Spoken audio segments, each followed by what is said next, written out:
Well, welcome to this evening's community conversation. Thank you for joining us tonight. I'm Pam Sawyer from the UCCS School of Public Affairs. We host a series of community conversation events on topics of interest and importance to the community. And so I'd like to take a second to tell you about our next event, which will be held on Monday, November 9th, here on the UCCS campus. And our dean, Dr. George Reed, has arranged for Richard Mraz to present the Rampart Dialogue, which addresses professional ethics and leadership. So we currently have about 250 RSVPs for this event, but we have room for a few more. So if you're interested, please talk to one of us from the School of Public Affairs or give us a call tomorrow and we will get you registered. Tonight, though, we'll focus on the topic of independent living for people with disabilities. We're specifically looking at the broad topic through the lens of advocacy and policy development and change. So those are things that we're interested in here at the School of Public Affairs. I'd like to recognize Matt Getz, SPA's educational technologist. This event was Matt's brainchild, and he worked pretty tirelessly to bring it to you tonight. And he's also recording the event so that students who weren't able to be here in person will still get the benefit of the proceedings tonight. So I'd like to sincerely thank the members of our panel for sharing their time and expertise with us tonight. The panelists represent many of the individuals and organizations in our community working to provide solutions, and they each represent different aspects and viewpoints on this complicated topic. So each member of the panel will speak for a few minutes, and then we're going to open it up to the audience for questions. So here are some very brief introductions.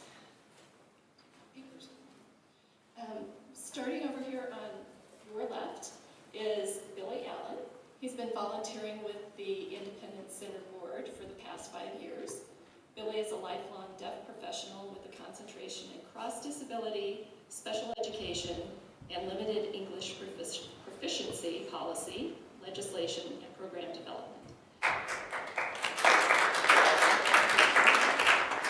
Next to Billy is Carrie Botts, also from the Independent Center. She's a community organizer focused on affordable and accessible housing advocacy. She's also on the board of the Colorado Springs National Alliance on Mental Illness. Next to Carrie is Michael Hazard, who has a background in law and has been in Colorado Springs for about 18 months.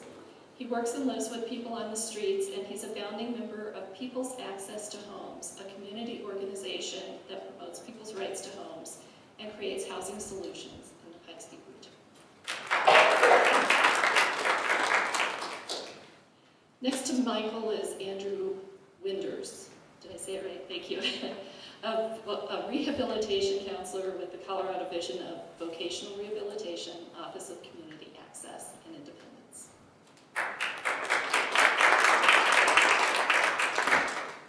Next to Andrew is Gail Nels. Gail is an alumna of the School of Public Affairs and Executive Director of AMBLICAB. AMBLICAB is a door-to-door transportation service that works to meet the mobility needs of people with physical, mental, and cognitive challenges to help them live as independently as possible.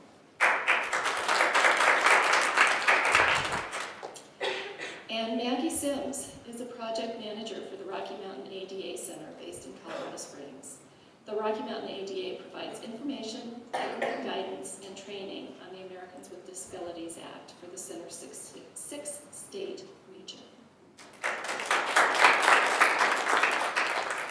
So we're going to get started.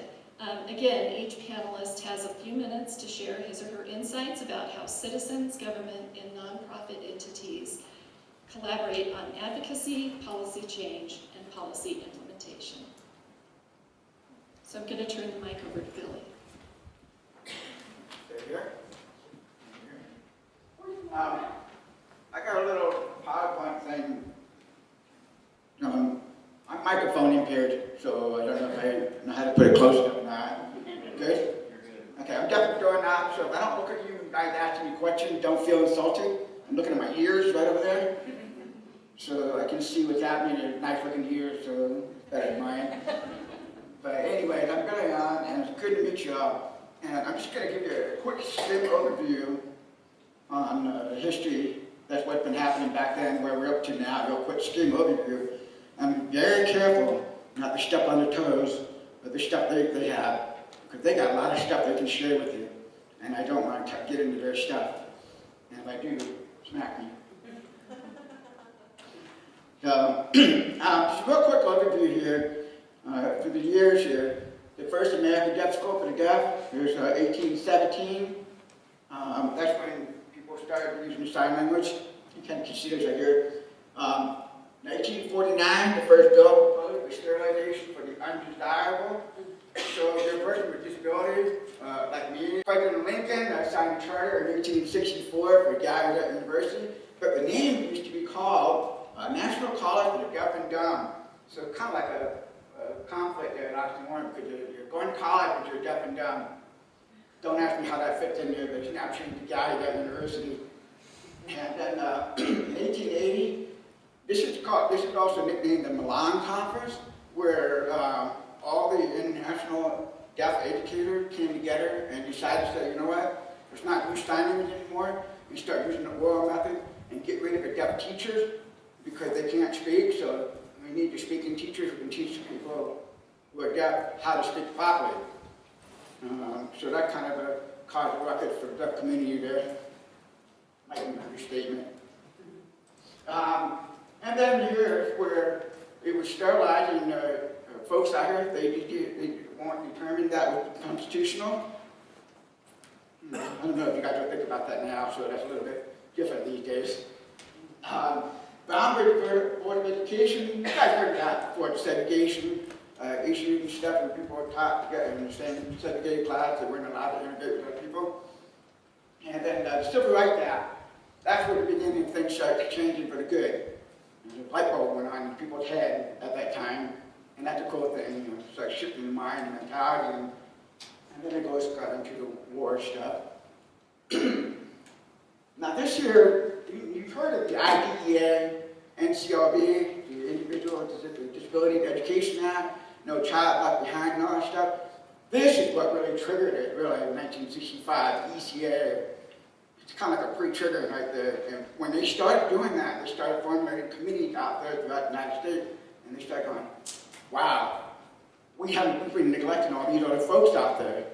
And at that point, when the light bulb went out, they said, you know what, let's start getting together and get things going on for that. And that's when they realized they were not really educated people. They started enacting the Public Law of Education and Handicap Act, Public Law 91-230. And then the congressional investigation. When the EIDA came up, and they, like I said, they started going around realizing, you know what, there's all these people out there who have not gotten education and basically sat in the back of the classroom and just let them pass with an A, even though they don't know squat. They've been catching that and realizing it, and then they started investigating it more and more thoroughly. Well, that 1972 congressional investigation said, you know, we really got to get something formalized. That's when the IDEA came in. So here's some examples of what it was like before the IDEA came in. I'll read it off there. It says, U.S. schools educate only 1 in 5 children with disabilities. Many states have laws excluding certain students, including children who are deaf and blind, emotionally disturbed, and mentally retarded. This is also when total communication began to emerge. This is a type of language, ASL language, or American Sign Language, and Pidgin Sign Language, and total communication came on board at that time too. And I grew up in a special education setting myself. I didn't get the chance to have recess with my sister's friend and my sister and all that other stuff, so I was put in a special ed program. And so that's about the time when I was around. Most of you guys are younger than me, so I'm an old dinosaur. So anyway, now we're going to get into a little bit, we're going to fast forward some, 120-some years later. Now we've got the sterilized, says here, God knows how many were sterilized. Data collection is very hard and obscure and very shady. So a lot of the administrators and stuff were kind of pushing things to the side, so you really couldn't get the accurate information. So whatever numbers you hear up there, is probably more than that what you hear, because there's a lot of stuff unreported, undocumented. And also a lot of the guardians decided to have their kids sterilized, and the kids are oblivious to what's happening. So that's kind of like a not fun thing.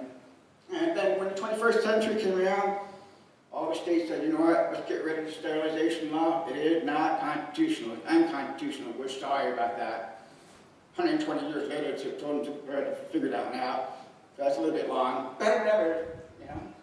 Better than never. So, let's get to the meat of today's stuff. The IDEA and the NCLB, they're almost apples and oranges, but they're going to the same direction. And here, with the IDEA reauthorization, emphasize the need to align IDEA with other school improvement efforts, specifically improvement under the Elementary Secondary Education Act, the ETA they were talking about before, that triggered the IDEA. That's where the IDEA came in. And here, the NCLB here, it said to ensure all children have fair, equal, and significant opportunity to gain high-quality education and reach at minimum proficiency on challenging state academic achievement standards. The assessment thing, that's a whole other thing, I don't want to get into that. But the idea, conceptually, is what they want to do, make sure these kids are getting education and get out there and become productive citizens so that we don't have to keep paying our tax dollar to them for all the years, and the mom and dad are going to be training, depending on mom and dad all the time. So we want them to be self-sufficient. And that wasn't happening in all those years before that. A lot of them were stuck in the basement, in the closet. My mom and dad told me I could never be a manager in a restaurant. We'd owned and operated a restaurant for years. Stuff like that. It's just pushing the back burner. And you die, well, I guess the way. But anyway, now here, I'm going to be very careful because I'm going to VR stuff and kind of get into this here. So I'm going to try not to step on toes with this, but the transition stuff is another part of the education. So the NCLB and the IDEA is dealing with the kids' school, pre-K to 12th grade. And then this year, when 1973 Rehab Act came around, that helped the post-secondary education goes, colleges and universities and trade schools and stuff like that, and that's where this comes into play here. And we did that. So Congress, colleges and universities that receive any form of federal dollar, they're obligated to do that. But typically what happens is, so a person like me or someone goes and wants to go to college, they'll first want me to try to exhaust resources with vocational rehabilitation. And if that doesn't work, then I'll go ahead and go through the school. And the school will pay for the interpreting services, the note takers, and any other support that I might need. So that's basically in a nutshell how that works with that. And anytime they're ineligible, that's what I was saying here, the school will try to cover the cost. And most of the time they do. And also, if you go to a special school or a private religious university or something like that, the rules might be a little different. And the famous word that Maggie and I both use, it depends. So we'll get that down the road, the later rulings on there. Speaking of it depends, I put the bridge up there. I want to give this elaboration a little bit. On the bridge in here, where you see all these different laws and regulations and acts, to me, that's the pillars that set the foundation. And then from one side of the bridge to the other side of the bridge, so let me cross and get into the community, get into wherever I want to get into, going to college, going to job, going to some lectures, and have access to it. That's the bridge. But the bridge on top of it, you notice on the picture, it's got little potholes.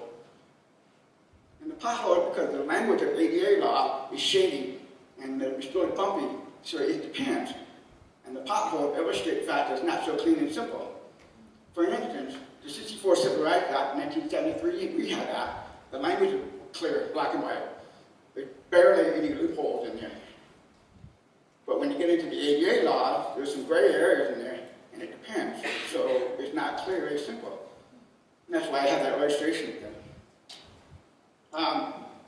With me, as I grew up in a special ed setting, it took me 8 times to get out of high school, pass the English proficiency test, and get some decent English.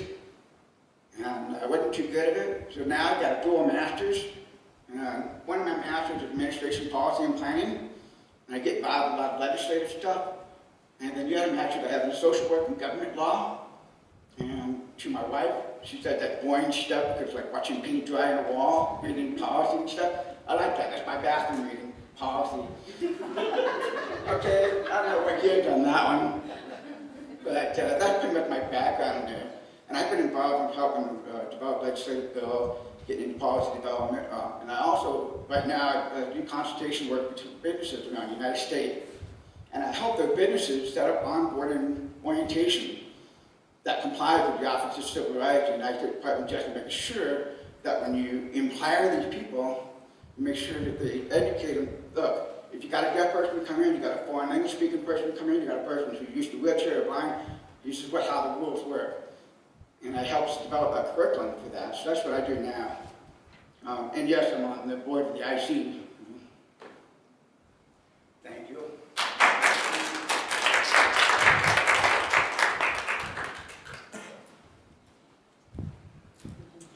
Hi everyone, how are you guys doing?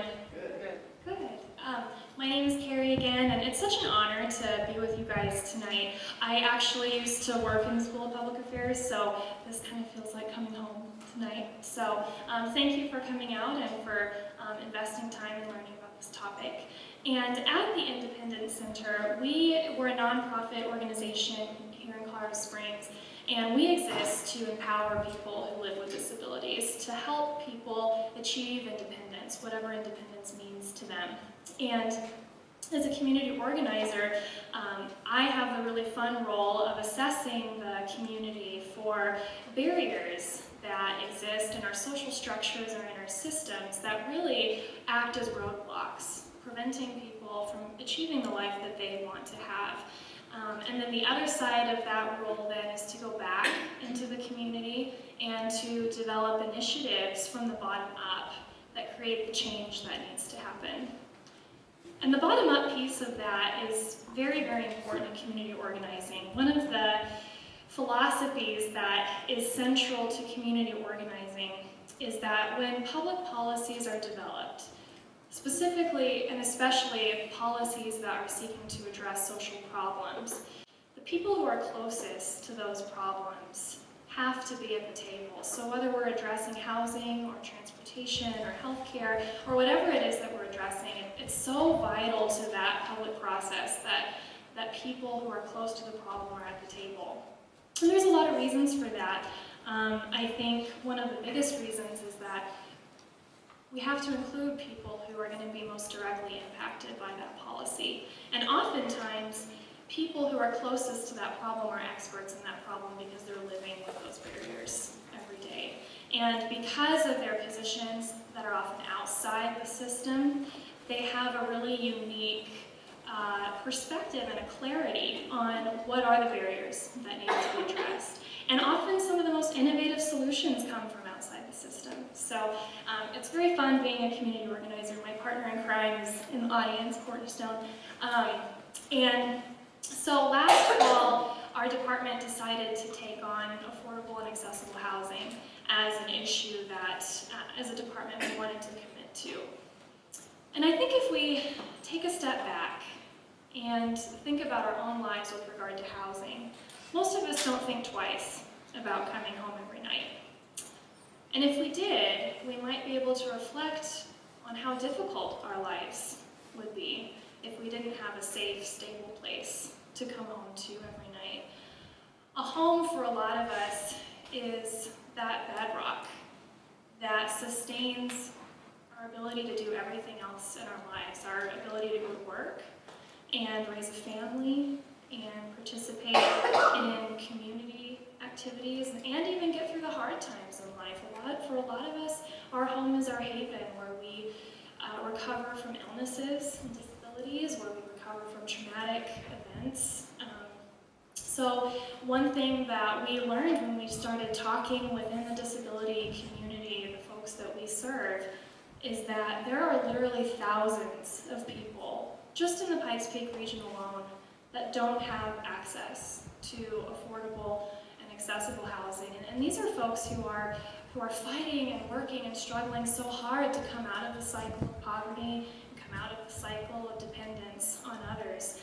And one of the biggest roadblocks they're facing is housing. And thinking about folks with disabilities who are relying on Social Security income, that's the only income they have, it's really, really difficult to find housing. And it was kind of good timing for us as we were processing this and getting ready to launch this.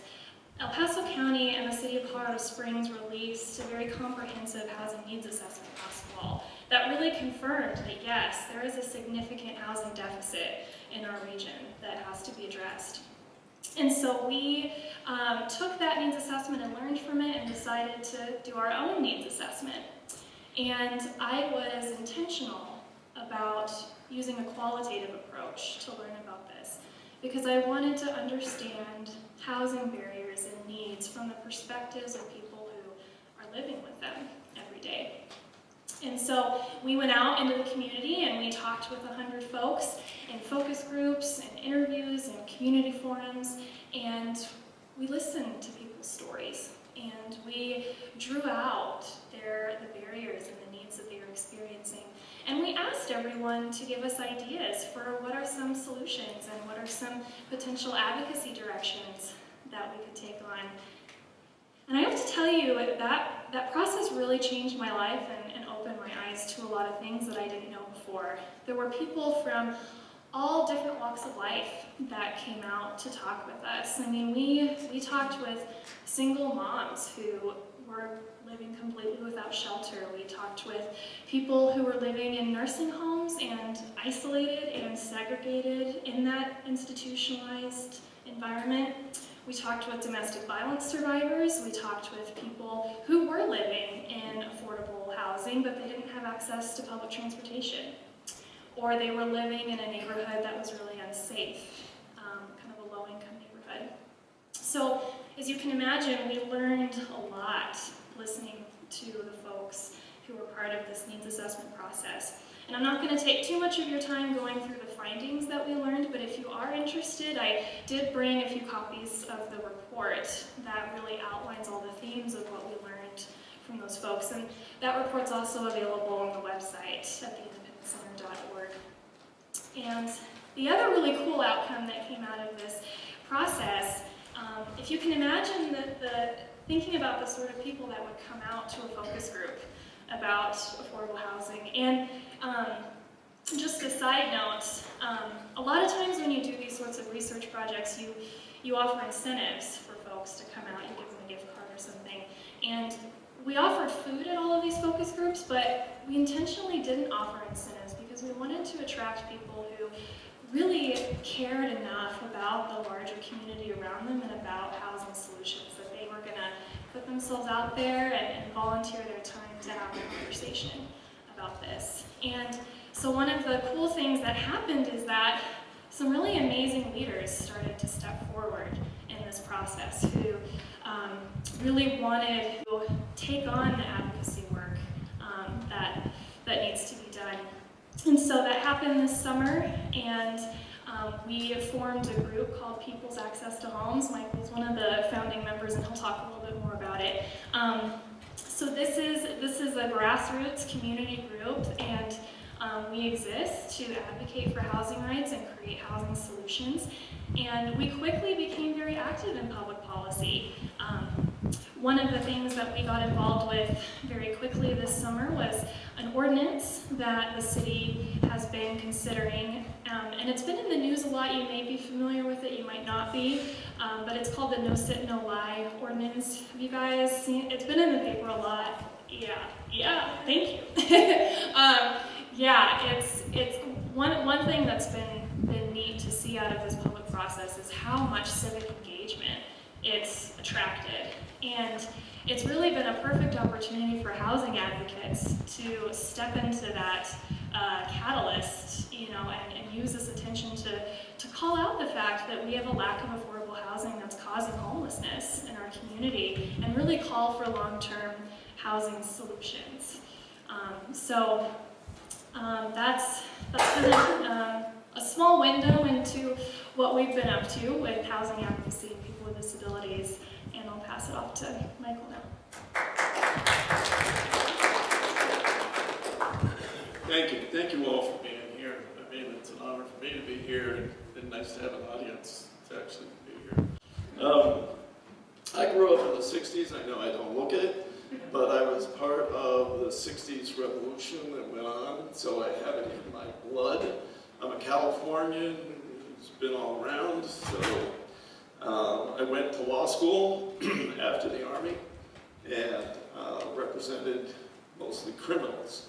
I left the law, I went to go teaching and opened my mouth during a teachers meeting about students with disabilities, because what they were doing in Charlotte-Mecklenburg schools was they were actually dumbing down the program. So they would do an inclusion class, which meant you would have students with disabilities and low-performing students put together. And then they would say, well, you're in the 10th grade, but here's some 7th and 8th grade material. I have a large mouth. I spoke up. So they assigned me to these inclusion classes. And what happened was I scratched the curriculum that they had, and I went by the standards that the state had allotted for everybody. And believe it or not, scores went up within a year, 60%. Writing scores across the board, they went up because we were asking more of the student instead of saying, don't worry, you don't need to do it. And students rose to the occasion. It was absolutely amazing. In Massachusetts, I worked on mayoral campaigns, door to door, for state legislators that I believed in.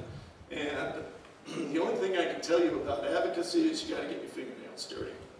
There's no way around it. You got to get out there and you got to do it. You got to meet people, you got to talk to people, and you got to know what you're talking about. So if you go out, you want to talk to somebody, and they all of a sudden start asking questions, or if they know more than you do, you're not really advocating. So what we've currently worked on is trying to arouse a very silent minority.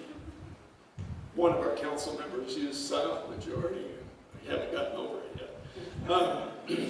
Reminds me of Richard Nixon, I'm sorry. I am not a crook.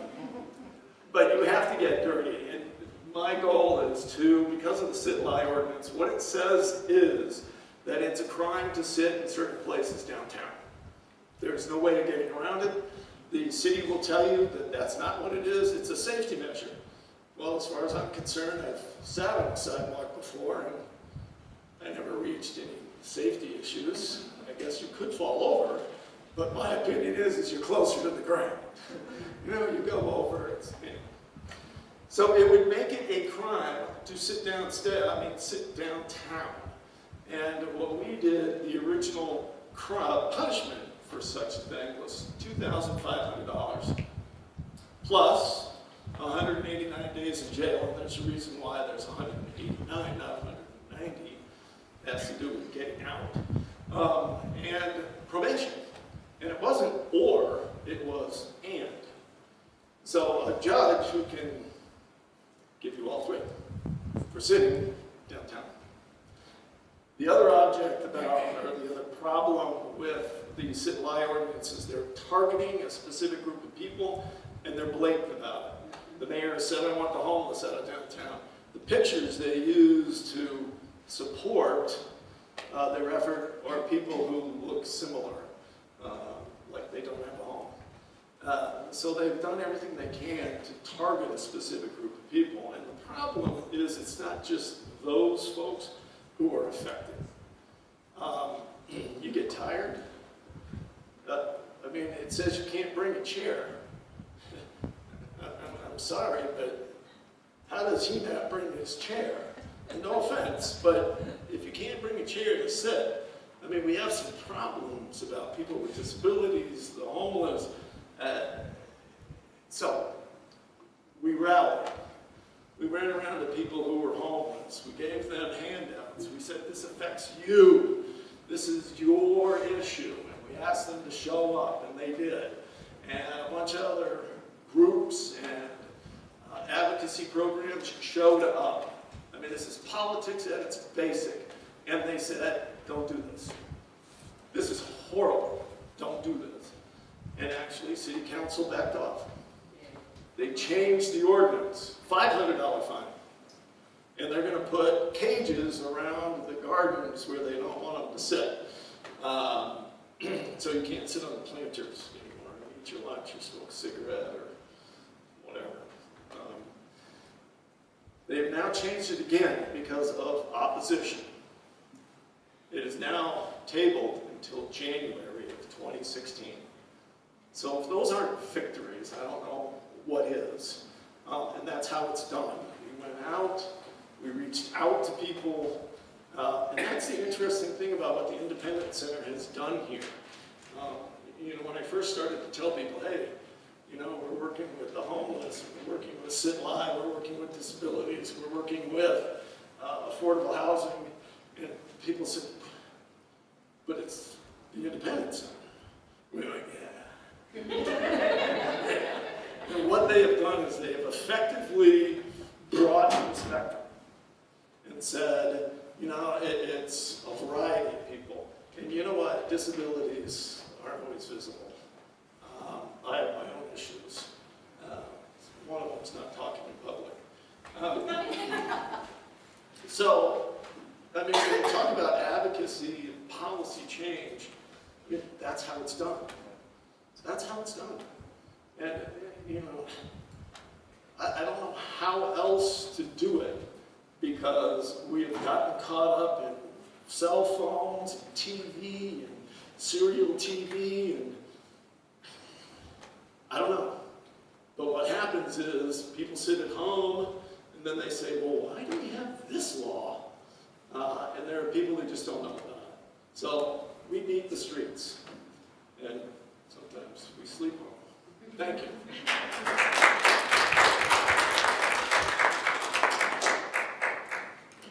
Good evening. I'm Andrew Winters. I'm with the Division of Vocational Rehabilitation for the state of Colorado. So I guess I'm a little bit of that government representative piece of the program, maybe not.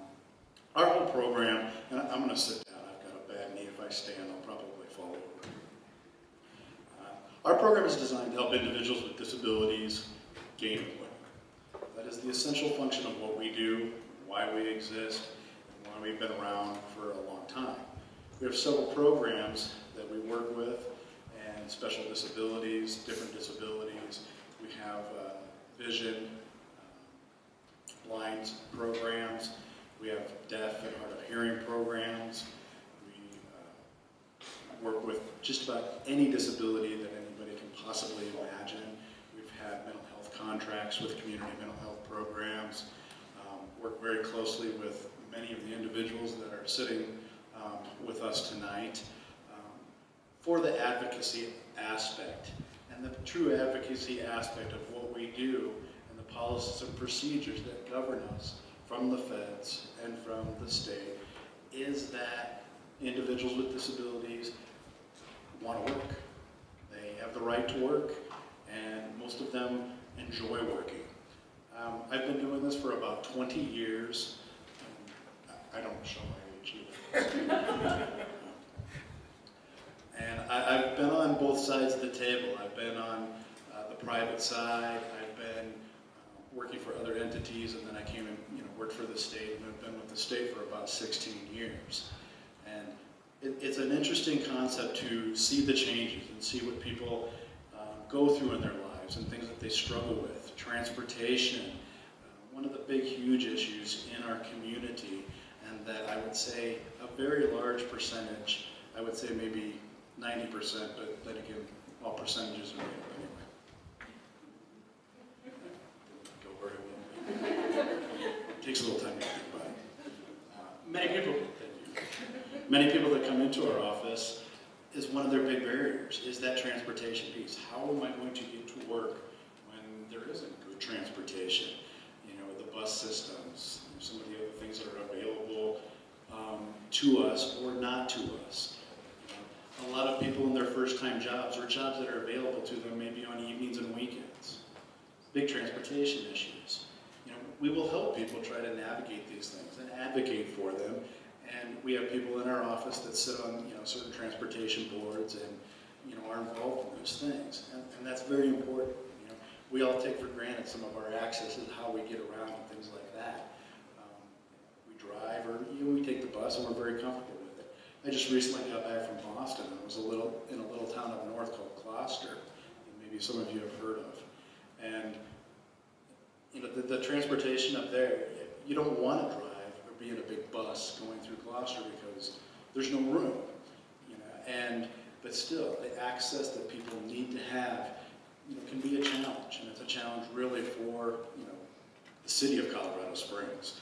And one of the things I face a lot when I'm working with the clients that I work with. We do get involved in education. We do a little bit less than we used to, but we do look at education for an individual that may be underemployed, or an individual that has a desire, the skills, the abilities, the knowledge, the accessibility to maybe higher education, or basic associate's degrees, getting your GED. A gentleman called me this morning, Andrew, I just got my GED, and he's 58 years old. And I was like, that's great. What's next? Well, I'm not stopping. He's going for the next thing, and those are good things to see. And for some of us that have been around a long time, it's nice to see people still calling and getting excited and talking to their counselors about their programs and what they've achieved. We are represented all over the state of Colorado. We have DVR offices in many places. I mean, from Trinidad to Craig, Colorado, along both the western slope and the Front Range. Individuals come to us from many resources. We get many people from the Independence Center, community mental health, educational organizations. Once in a while we'll get an employer that will come directly to us and say, I heard something about your program. Is there something that you could do to maybe assist an individual that is working with me? There are some falsehoods out there. I did have a gentleman back in maybe the early 2000s come to me and say, Andrew, would you paint my Corvette for me so I can get to work? Had a little trouble with the vocational relevance there of why the Corvette needed to be painted, but unfortunately we couldn't do that. Our main focus is really we want to assist and help the individuals with disabilities, get to work and stay at work, and be a contributor to our community and our society. Tom Martinez is our business outreach specialist, who's supposed to be here with us tonight, is in our community constantly networking and advocating and talking to employers and finding, avenues for individuals with disabilities. And we continue to expand. We're going to be moving under the Department of Labor next June, which is a great place for us to be. We've been under many little entities in the last 16 years that I've been around, but going under the Department of Labor I think is where we fit, it's where we belong, and I think where we can do a lot of good. But again, the biggest focus that I really want people to understand is we're about going to work, getting and keeping a job. We're going to do what's necessary and appropriate to help you get that job and to help that individual with a disability get that job. Individuals are eligible for our program if they have a diagnosed disability, a licensed practitioner doctor, if they're on SSI, SSDI, some of those supports, and we determine eligibility, and then basically, away we go. We try to design a program. I like to look at myself sometimes as like an agent. I don't have all the answers, but I'm going to give you and help you get some avenues for you to make some choices and to help you be successful. A lot of people still don't know about voc rehab, and we're doing a lot more trying to get the word out. I think this is my 4th engagement in the month of October, and I was gone for a while. But we're really trying to work with Pikes Peak Workforce Center with some of the new initiatives that are out there, and trying to get more in tune with the community and the public and the individuals that are out there wanting to work, that have disabilities. We have again, locations all over the place, but there are still people that don't necessarily know about us, and we can do a lot of good and help people get somewhere, whatever somewhere is in people's lives, somewhere that they want to be. And a lot of people, that is working, and it's a good thing when we can come and have that paycheck or have that place to call home, and to see individuals change and grow and aspire to do different things. It's a pretty cool thing, and I think our agency is going to continue to grow, and we're going to continue to look at new challenges and be a part of programs in the community. And we also are working with youth. We're about to expand our youth services to go under the age, work with 14 pre-vocational type of stuff. We work with the schools. We work with the School to Work Alliance program. So there's a lot of things that we can do. And at any time, you can check out. We have a Division of Vocational Rehabilitation website. I didn't bring cards with me, but a lot of these people can know how to find us. So that's about it. Thanks. Thank you. So my name is Gail Nels, and I'm the Executive Director with AMBLICAP, as Pam introduced. But I graduated in 2008 from the School of Public Affairs, and I'm not sure if you're aware if you're not part of the program, but there's a capstone project, and mine was on advocacy. And I worked with Peak Vista to understand the people that they serve and how they could help motivate them to even vote for, at that time, people that could represent them and advocate for their needs for health care. So I have assembled a few slides that might help us understand this conversation. And because it is from my capstone, it's a little academic, but I'll try to move through it quickly. I think in the past, the slide depicts Jimmy Stewart, Mr. Smith goes to Washington. Well, things have changed a little bit because now Mr. Smith is coming to us.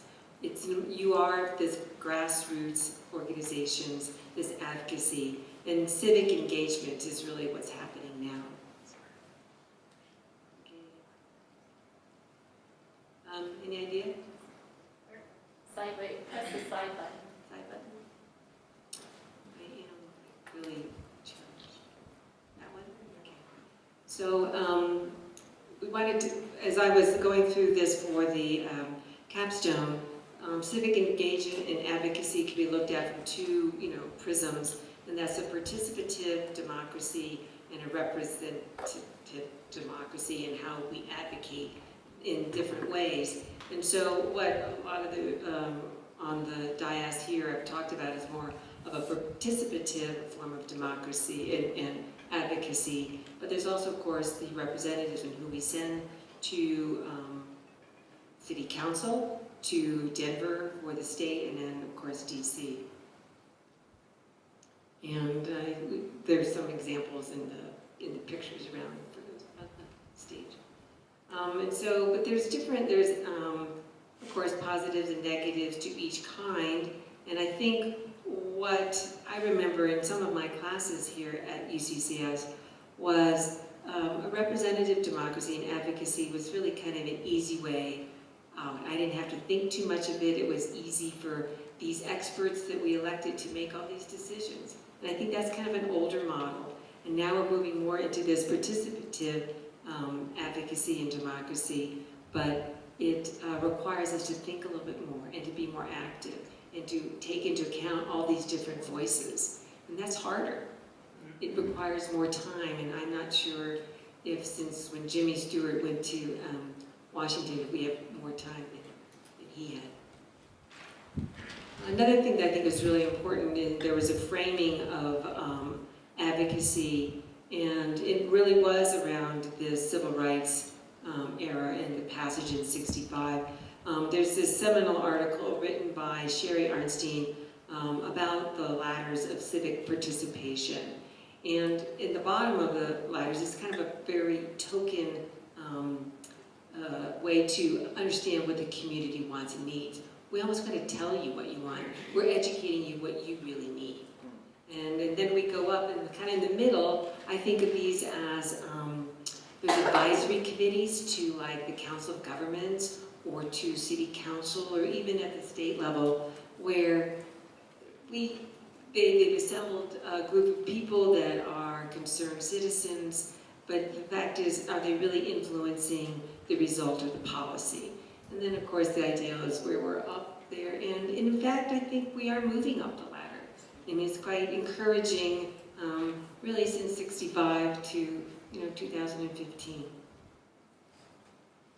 But there are some myths about civic engagement, and I can't remember them all right now, but one of them was, and I think it's kind of interesting, everyone wanted, for a while there, they wanted these institutions like the Division of Folk Rehab or, the city to be more business-like. But it's kind of a myth because no one at Wells Fargo is going to let me tell them how to do their business. And so it's kind of unrealistic to expect that as citizens, they're going to take our input and move with that. I can't see what other ones are, but I just wanted us to caution when I was doing this research that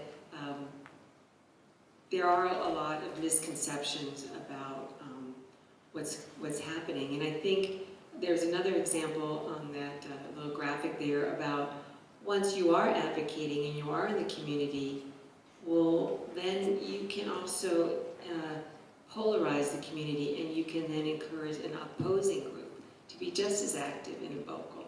And so there's some myths about how we want to advocate and move things forward. Let's see.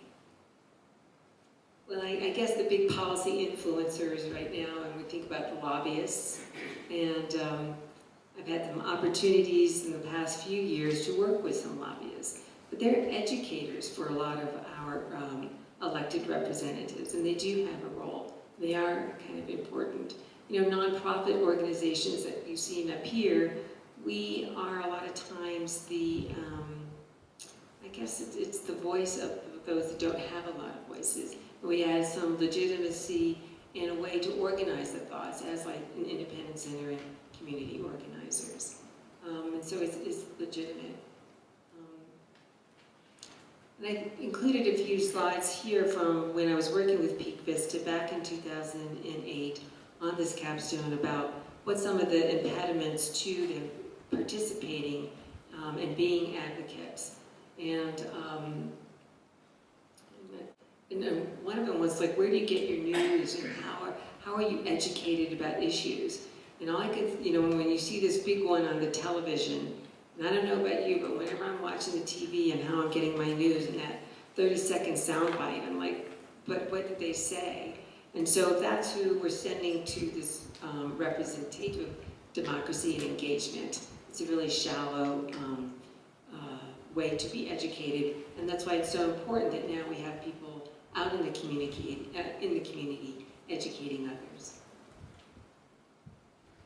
I'm just going to keep moving because I think we're a little late, but I think what we noticed back in 2008 with, so this is a low-income population that works with Peak Vista, but they claim that their largest impediment to participate in advocacy and civic engagement was transportation, and that's who I am representing here today, is AMLCAP does provide transportation, and I really think what it is we connect people with their community, to their lives, whether it's to work. We take someone who works for Division of Folk Rehab to work every day, and whether we're taking people on adult day programs so that they can be educated and participate more fully and be employed. We connect people, and that helps them stay independent with dignity in their own homes, and so that's what we're working on. And so when I'm in this position now for 4 years as executive director, I don't know whether it's frustration, outrage, or confidence, but I am moving more into that political spectrum and beginning to advocate at more at the Council of Governments at PPACG. And now I'm working with some state representatives to advocate and provide greater oversight into transportation at the state for CDOT. And I really have encouraged them, and I'm sure, maybe you're not aware, but the Resource Exchange hosts annually a legislative advocacy day. And there's people on the panel there from Senator Gardner's office to City Council person Tom Strand. But what I noticed is I tried to raise the issue that I thought people with developmental disabilities were not receiving an equitable share of transportation dollars. And so like we had mental health parity in '96 when it came to healthcare, I'd like to see a little more parity with the developmentally disabled. So we're trying to start that conversation at the state level.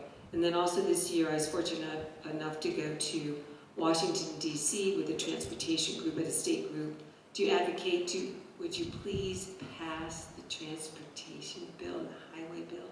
And I don't know if you know, but it's really exciting because they keep passing those little 2-month increments, but the rumor is now they're looking at a 3-year bill, and hopefully it's be up and passed. But when and I just want to say my personal journey is, I have an obligation to speak for the people that we represent and connect to the community, and I really benefit from others in the community that help are leading us on how to do that. And I want to say, so I work with the Division of Rehab, and I work with the Independent Center to help us provide rides and to connect people in meaningful ways that allow them to be independent. And I just want to say that as someone who's now temporarily disabled, I get a better feeling for what that looks like. And so I'm looking at this as my opportunity to be more vocal. And I just want to say the university needs to pay some of that stuff out there. It's really hard on the rich to get around. Anyway, so thank you for inviting me to speak. My name is Maggie Sims, and I am with the Rocky Mountain ADA Center. And ADA stands for the Americans with Disabilities Act, and which really supports and sponsors a lot of the public awareness and the public policies that have been made. I've been with the center now since 1992. I think I was 15 when I started here, but the law was passed in 1990, and I began in 1992. When the law was passed, the Americans with Disabilities Act is really a very encompassing law. And a lot of it took after the Rehabilitation Act that Billy spoke about earlier, which again was another large law, but the ADA was based on a lot of the terminology that was in there in the Rehab Act, but it took it further. It took it a lot further, actually. It took it to private employers, and it took it to private businesses, and more so state and local governments, such as UCCS, which is a state and local government, a Title II entity under the ADA. So this law was so big, Congress, in one of their more wiser decisions, when they passed this law, they realized that there had to be a way to implement this law. There had to be a way for information to get out there. One of the problems with the Rehab Act, it was a great law, but there was nobody who really understood it or knew what it meant or how to implement it and get it working. So when the law was passed, what they also made a part of that law is that there would be a way to get that information out. And so they set up a procedure. They have 10 centers across the United States. We are Region 8. We cover Colorado, Montana, North Dakota, South Dakota, Wyoming, and Utah. So we give information on this law. So our purpose is not to do advocacy. We're specifically not advocates. But what we try to do is, and our purpose is to educate individuals with disabilities, educate businesses, educate employers, educate everyone with rights or responsibilities under this law, so that they know, number one, what are their rights under this law, and then again, what are the responsibilities. And 25 years down the road, you would think everybody knows what they're supposed to know. And originally, when they passed this law and they set up these 10 centers, they said, we're going to give them 5 years, because in 5 years, the whole country will be accessible and will be ready to fulfill all of the ADA. I don't know if you've noticed, but it hasn't quite come out. So they have actually, the program has continued. And every year, every grant cycle that we have been continued, we see there are still those out there that do not know about the ADA. We get calls all the time for the American Dental Association, the American Diabetes Association, and then when we say, no, we're the Americans with Disabilities Act, they go, oh, okay, bye. Because, you know, it's kind of a law that you don't know about unless you need to. And so many times it's a very experiential learning to get into knowing what the law is, who it applies to, why is it important. And just on a personal level, I have a son who is deaf, and Matthew was a baby when he had meningitis and became deaf, profoundly deaf. So that was our introduction into what we would call the world of disability. And so, you know, it's a very personal thing for me as well. And of course, you know, when we make this world accessible, we're making it accessible for every one of us. I watched my parents go through the aging process, and so we've experienced a lot of this world of disability. They say statistics vary according to who you ask, but right now what we try to use at our office is that there are 54 million individuals in America who have a disability as defined under the ADA, and there is a specific definition. 54 million people. It's the largest minority group in this country. And it's a minority group that any one of us tomorrow can be a part of. And so when we make our environment accessible, whether we're talking about the physical accessibility, whether we're talking about communication accessibility, we're just making the world better for ourselves. So as the ADA Center, that's what we do. We don't advocate because, again, we want to work with every group, every individual that has rights or responsibilities under this law. So we work with businesses. They may call us, they say, gosh, I just heard about this law, the ADA. Can you tell me a little bit about it? And it goes from that basic all the way up to, you know, the very much more detailed parts of the ADA, reasonable accommodation in the workplace. Do I have to provide an interpreter as a doctor? Do I have to do that as a, you know, an instructor? What are my responsibilities? So we're able to talk to pretty much any group. They can call us, they can visit with us, they can visit on our website. We try to be, I guess, in a way, the friend to everybody, because everybody has, again, either a right or a responsibility. And so we want people to know that. And in order to advocate for yourself, you've got to know what your rights are and what your rights aren't, legally speaking.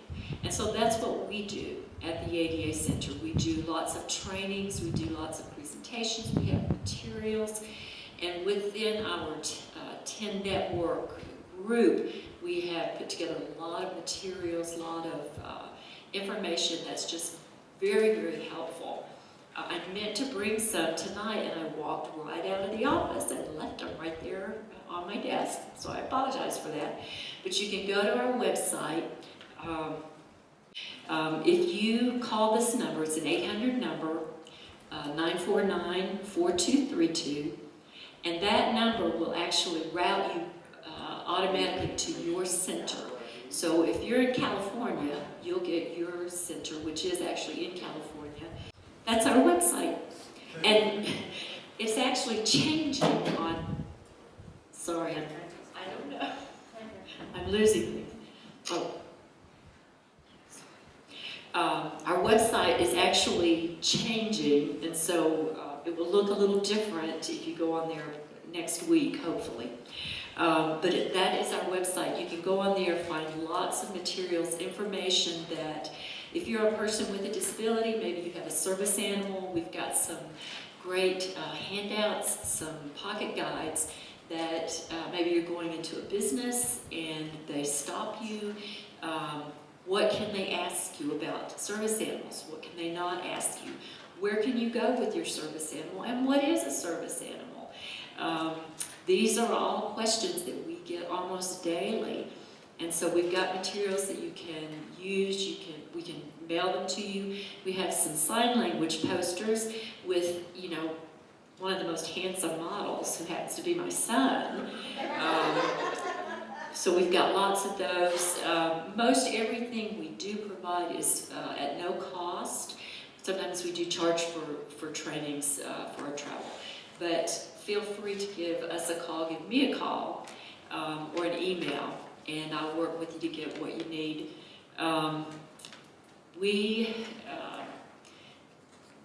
I'm trying to think, we have, in our center, we have people with disabilities, we have people with family members with disabilities.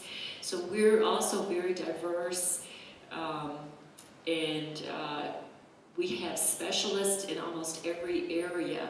Again, the ADA is so big, one person could not know everything about the ADA, although we try. So if you have transportation questions, maybe, you know, what are your rights? There are certain limitations as far as the law goes as to what you can expect. But if you need to know what that is, we have a great specialist in our office.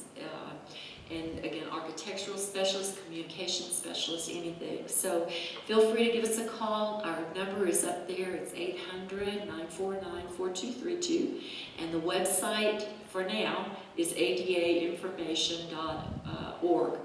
So if you have more questions, give us a call or email me, although my email's not up there, but it's maggie@mtc-inc.com.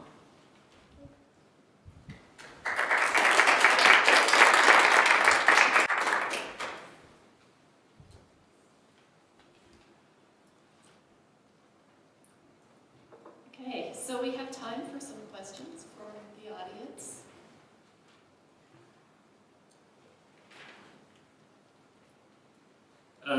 When you have, typically throughout our history, we've built local and regional policies that have isolated groups through education, especially within the deaf community.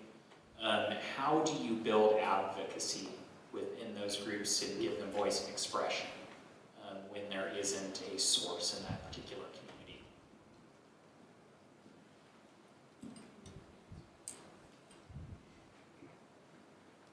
Just come my way.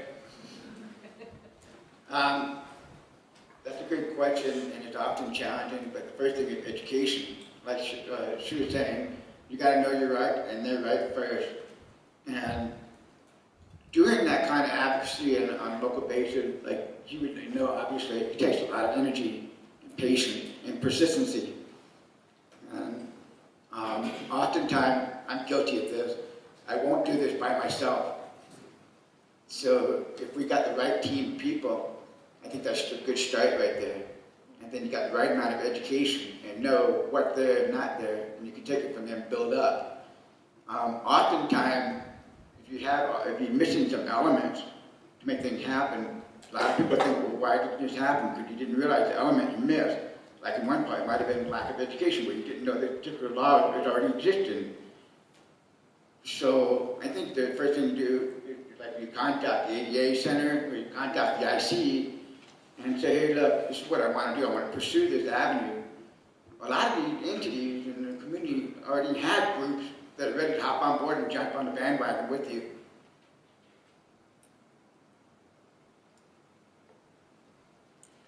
Just to piggyback off of that, one thing that I've started to see within the disability community, and really any marginalized population, is there's a lot of isolation among people who are in the disability community.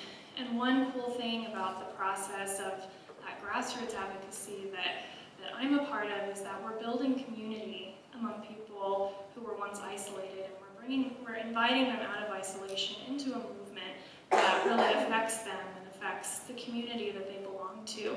And one way that we build community is through storytelling.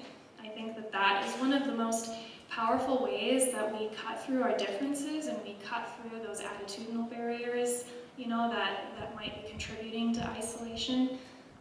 So that's just a couple of thoughts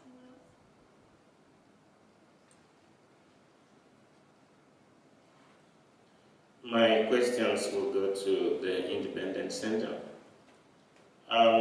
The first question is, how do you fund your program? And the next one, when you started working, how cooperative was the city, government, the agencies, when you were gathering your information? Because sometimes they could look at you, you're going into an area, especially where you have funds to raise funds for the government, and you are trying to do something there. How cooperative was the city government and the agencies when you were going about gathering information to help these homeless people? Thank you. So to answer the first question, the Independent Center has multiple funding sources, which is a really nice thing. One of our programs is home health care, and that's able to generate a lot of revenue that then supports a lot of our independent living programs. We do bring in some grant money as well, but it's really, really unique and nice that we have kind of that social enterprise model where we do generate our own revenue, and that really equips us to have a lot of the programs that we have, like community organizing. And the second question, when we were going out and gathering information about people who were experiencing housing barriers and needs, we were pretty collaborative in that process, and we experienced overwhelming cooperation, which was really cool, from other housing providers and service providers. We had a lot of other organizations host focus groups for us. For example, we went into Tessa's Safe House, we went into the Springs Rescue Mission and talked with the folks receiving services there. We went to the Women's Resource Agency, and then we had about 30 different organizations themselves actually participate in the focus group process. So when you read the report of our findings, there is sections that the primary voice in that report, of course, is the folks who directly were experiencing housing barriers and needs. And then we also had input from another 30 housing and service providers. The city and county both participated in that process and weighed in on that input as well. So we were able to really look at this picture from a wide variety of perspectives. And the very interesting thing that we found was that the organizations actually were reinforcing what the citizens were telling us. So a lot of the themes from the different groups were arriving at the same conclusions, which was really interesting. I hope that answers your question. Can you elaborate a little bit more on your first question with the funds? Give me a little bit more elaboration on it, explain it more what you're asking.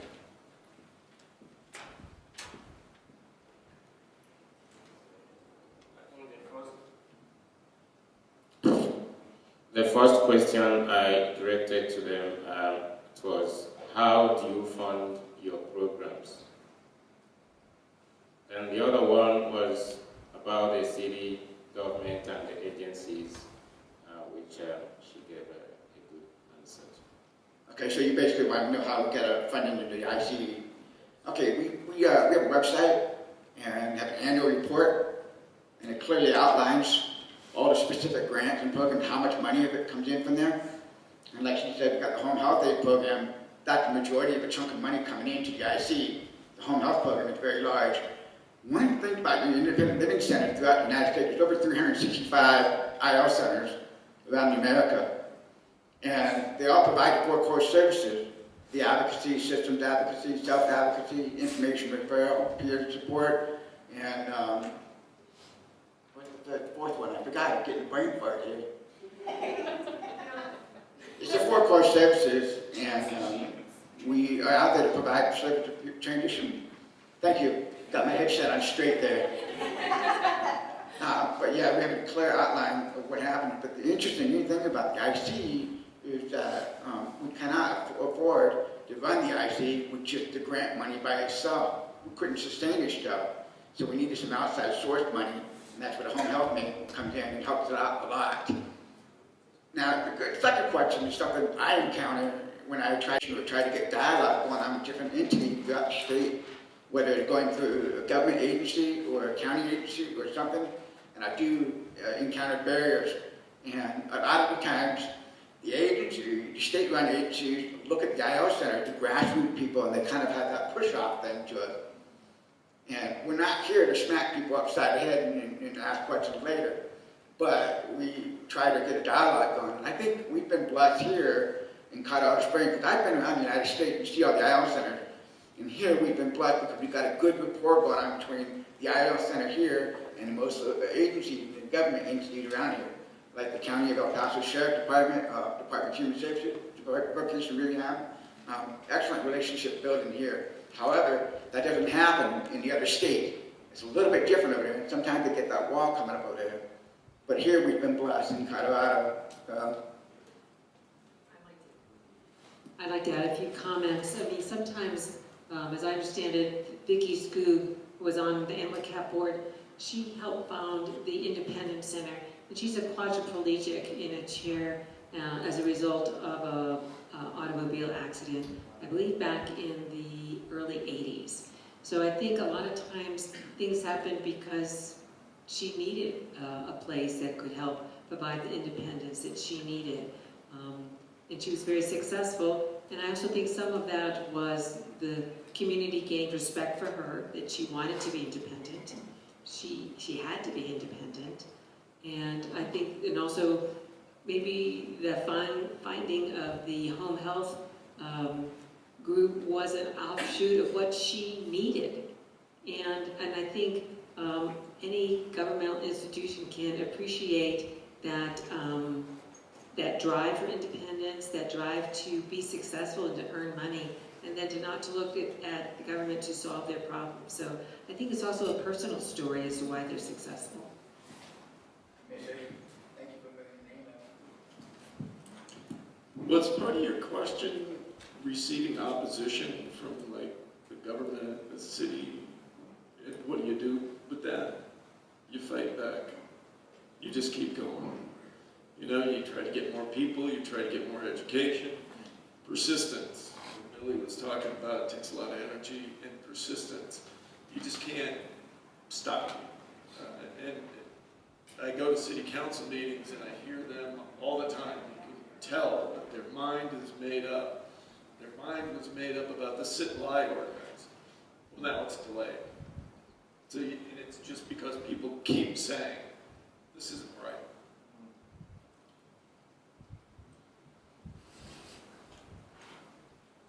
Hi, my question's for Michael. I believe that Colorado Springs discriminates against the homeless, extremely so, and it's inhumane. And the point-in-time count that they do, the 26th of January every year, to estimate how many homeless we have, is a joke. They go out on one night of the year, they try to count the homeless. This town is over 28 miles long, and usually the charities that help the homeless are only within a 5-mile radius, and now they're saying you can't sit down. So what I want to know is, who's advocating for them? How are we going to increase the number of shelter beds? How about housing vouchers? How about hotel vouchers? A friend of mine froze to death in his car, and I've been homeless out there in the cold. And it shouldn't be in Colorado Springs. You know, we're supposed to care about our community. We have a couple of problems.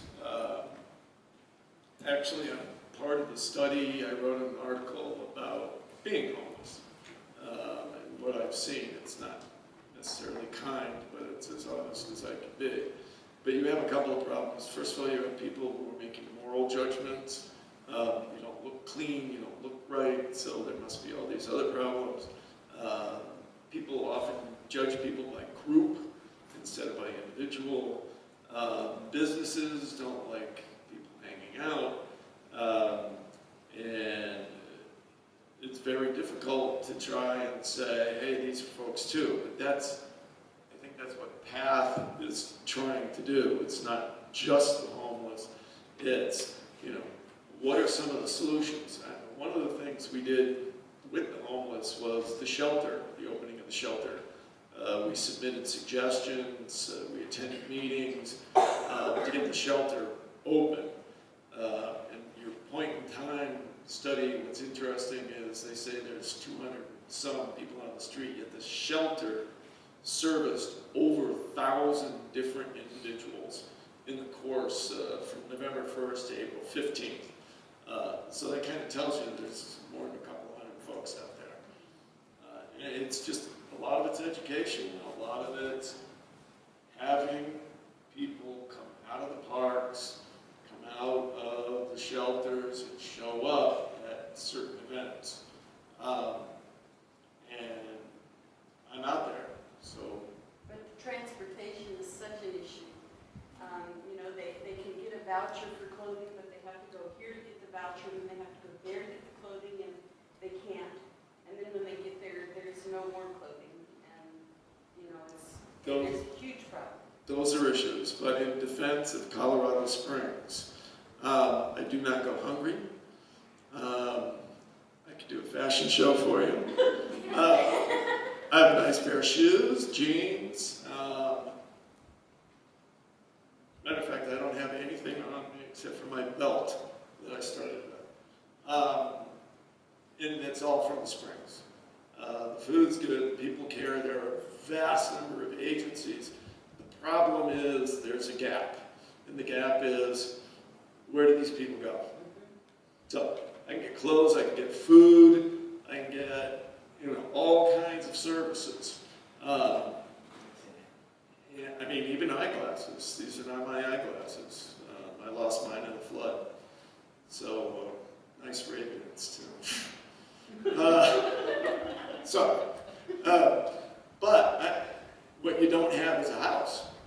You don't have any place for people to go at night. And so, the police try to do their best. I'll defend them to some degree. But yes, I've never seen at Acacia Park police drive up on the grass and go after people who were smoking there. But I see that at a variety of other parks because people look a certain way.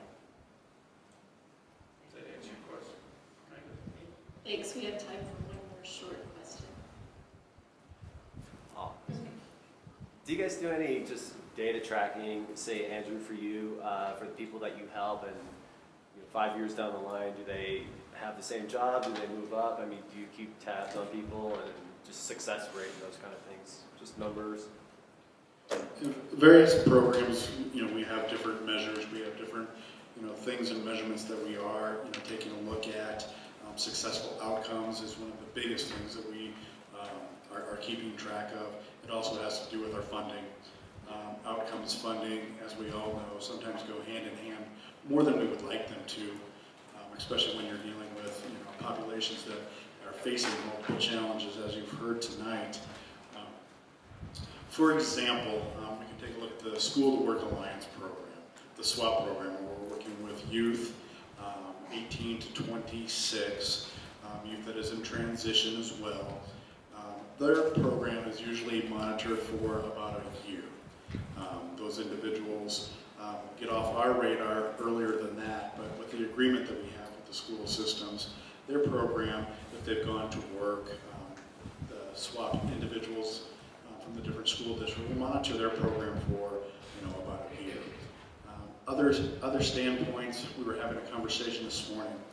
I supervise our self-employment program for the southern half of the state, and one of the big questions was, what if an individual's program is going to last 3 years? Are we going to track it? Are we going to monitor that? Are we going to write a plan for this individual whose business is going to be a slow progression to his success or her success?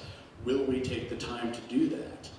And it's an interesting concept because it's an agricultural business, and it's going to take time for them to get going and to develop their product and and to make their sales and to market to different communities. So we would possibly monitor and develop that plan and that program for maybe up to 3 years.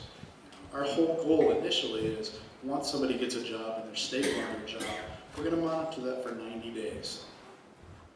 And you think about it, 90 days, that's it. Yes. No probationary period. Yeah, most people that get a job, oh yeah, you've got 90 days to prove that you're, good and that kind of, A lot of the individuals we work with, we don't necessarily start monitoring their so-called 90 days until what we call they're stable on that job. They're able to realize, do their duties, do the tasks, things that they've assigned to do. So maybe they've been working for a month or 2 months, but they're not stable on their job yet. So we have lots of different types of time frames that we look at. The state is always collecting data on, there's no bugs in here, are there? How quickly we can accomplish things, and in certain time frames, and how successful we can be in certain time frames, and do it as quick as we possibly can. I'm going to say that because, I've been around and I'll take my slap on the hand, but the measures and the things that we take a look at go from how many people come into our doors to how many people go out our doors successfully, how many people go out our doors unsuccessfully. And then there's also, to take it further, why. Okay?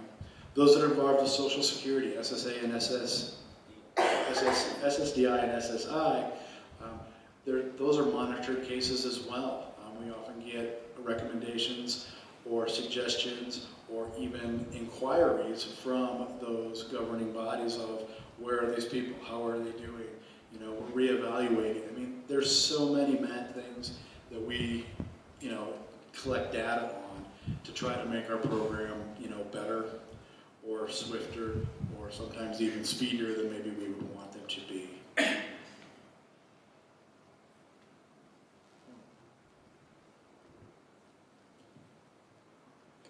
I love data. I want more data. Unfortunately, like I said earlier, there's a lot of stuff very obscure and not there. However, like the School for the Deaf and Blind out here at Colorado School for the Deaf and Blind, we have a program there called Bridges to Life. And Bridges to Life is trying to do some people who deal with people getting ready to get out of school, go into the workforce. And we track the student on the 1 year after school, 3 year after school, 5 and 10, 1, 3, 5, 10. And we check out and see what's happening with those students who graduated from CFTB and see where are you at, what's going on with you. You're living by yourself, you got family, or you're still in your mom's basement, and so on and so forth. And then there's another data that you might want to check into, disabilitystatistic.org. We've been trying to work together because the American Centers, the ACS folks, don't do very good data collection.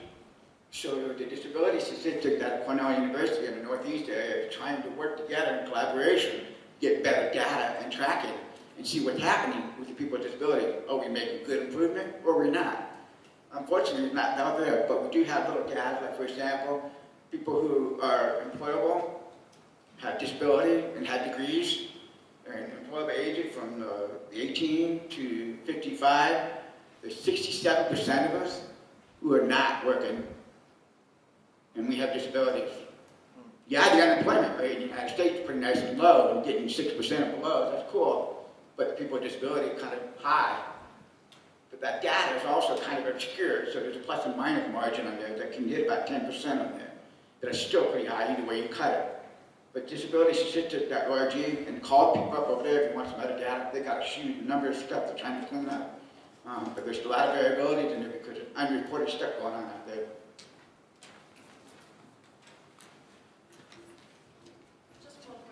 Just speaking of employment real quick, I wanted to give a quick shout out that the community organizing department at the Independence Center is going to be hiring pretty soon. We're looking for a organizer to focus on healthcare, so if you're interested at all, talk to Courtney. Well, there is a